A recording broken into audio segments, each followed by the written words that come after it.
Welcome back to Finance and Liberty and Reluctant Preppers. We are jumping in with a very quick news update here because Andy Schectman, the CEO of Miles Franklin, alerted me to an important development that just came out today. Andy, thanks for joining us again here this Wednesday, April 15th, 2020. I forget what day it is lately. Time and days are so hard for me to keep track of. It's being at home. It's just blended in all to one big time blob. My wife sent me this meme showing a picture of Bill Murray from Groundhog Day, and on there it said, "It's quarantine day again." Yeah. So anyway, Yeah. I'll take your word for it what day and time it is, but it's good to be back with you, that's for sure. The news you sent me was concerning. It's something that you warned us could happen, and it happened today. Can you want to fill us in on what the big deal is? Yeah, so the West Point Mint, the United States Mint in West Point, New York, even though it's up closer to the Canadian border near Buffalo, shut down. It was inevitable to me. I knew it was going to happen, and indeed it's done. And they have given no guidance as to when they will open back up. And this has been one of my biggest concerns, is the fragile supply chain. And Duncan, you don't have to look any further than the United States Mint. They are the largest supplier of precious metals to the United States, to North America. The Canadian Mint, which just did come back online in a very limited capacity, is massively backordered. They're finally starting to catch up with all the product that they've owed and committed to for the last 3 weeks. And so this is just more of the same concern that I've been echoing for quite some time, that when you see institutions like the United States Mint and the Canadian Mint go offline at a time when there is massive demand, it's very concerning to me, and I really don't know that this ends until we see some sort of normal semblance of normal activity again in the United States and in the world. We're dealing with mints that are on razor's edge. They're overburdened with demand. They're understaffed with social distancing, and other than the United States Mint in New York shut down, the Canadian Mint in Ottawa, working limited capacity just to keep up. The other three major mints, one's in Africa, one's in Australia, and one is in Austria. When you talk about Austria, you're not too far from Spain, and you're not too far from Italy. When you talk about Africa, I don't have to tell you what would happen if the pandemic were really to take foot in Africa, and of course, the other being Australia. After that, the UK Mint and the Chinese Mint really don't amount to too much, and so as far as product is concerned, Don, again, I think it is, until things change, this is a new reality we all have to live with. I noticed when you talked about heavy burden, they've been working on the article that announced this, that I sent out on Twitter just about an hour ago, said that in the first 2 weeks of this month, they had already produced like 450% of what they produced in all of April last year. Mm-hmm. Yeah, tremendous amount. And yet, when you look at what actually came out of the U.S. Mint, there was only 350,000 Silver Eagles that came out this month in comparison to well north of, I think, 5 million last month.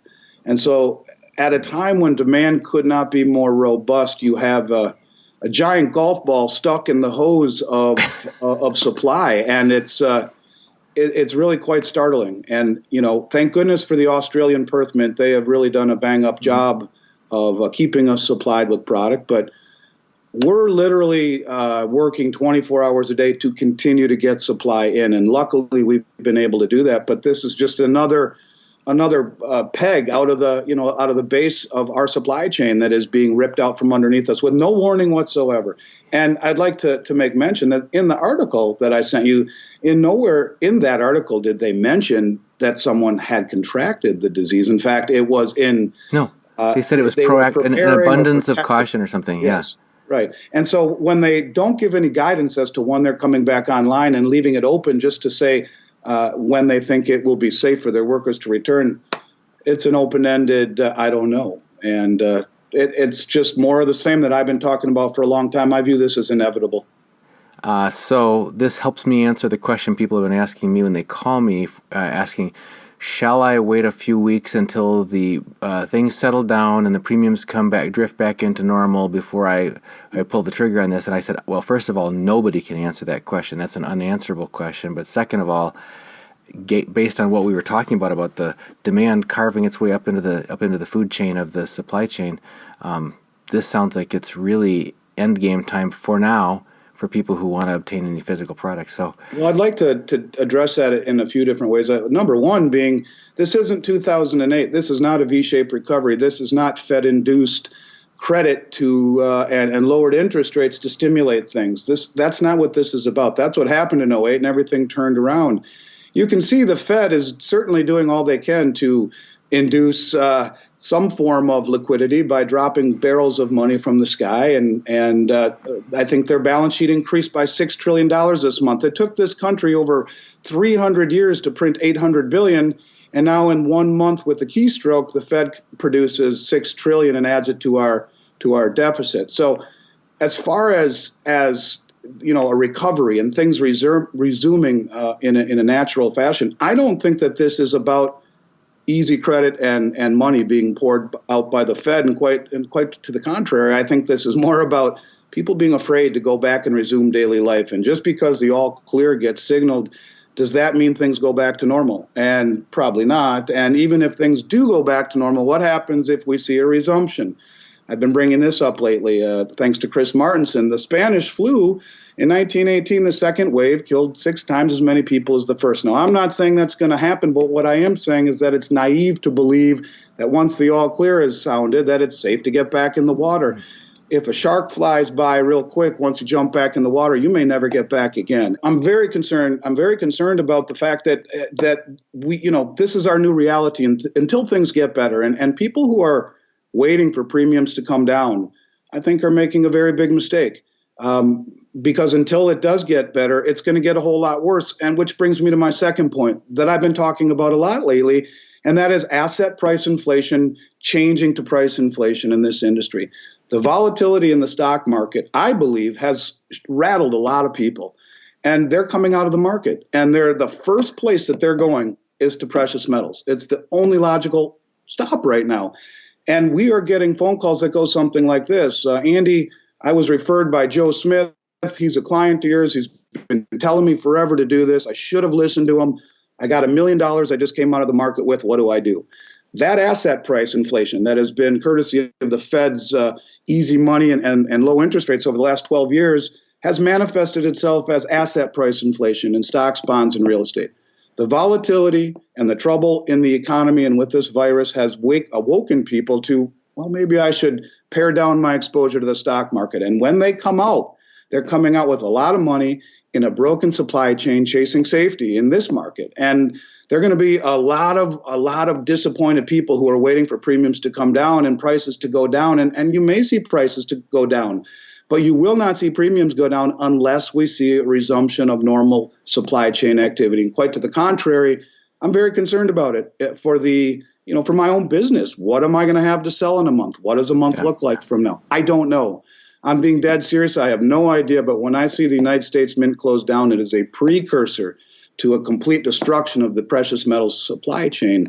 And if there's any more demand, and like we've talked about before, if we just go back to regress to the mean of the last 40 years to 2.5% allocation amongst U.S. portfolios, that's a 5-fold increase in this market at a time when it can't handle any more increase.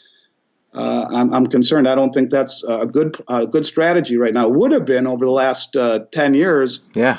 I don't think it will be now. Right. Yeah. And I got an alert on my calendar today, bringing this a little back to home for you and me. I was supposed to be, and you were supposed to be, flying out to California to meet up tomorrow morning in Carlsbad for a conference, and that's not going to happen either. So we're all facing an uncertain future and trying to figure out what day of the week it is as we move forward. I appreciate that you jumped on for this hot topic. People, look on my Twitter feed and you'll see the link to and I'll also put a link to the article in the description of this video. We'll get this up as quickly as we can. Just thank you, Andy, for making time for us in your busy schedule. Of course. I'm always happy to drop by. Let me know if there's anything else I can do, and you stay well, Dunnigan. Always good to see you, buddy. Thanks. Take care.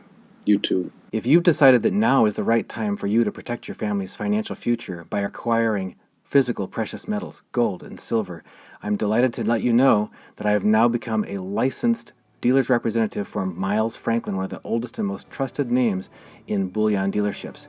And we can provide you with physical delivery to your personal possession or to professional vault storage or precious metals IRAs. Just email me at libertyandfinance@protonmail.com, and please include your name and phone number in your email to libertyandfinance@protonmail.com. We'll get right back with you and find out how to best meet your needs so that you can either begin or increase your acquisition of physical precious metals now and protect your family's future starting today.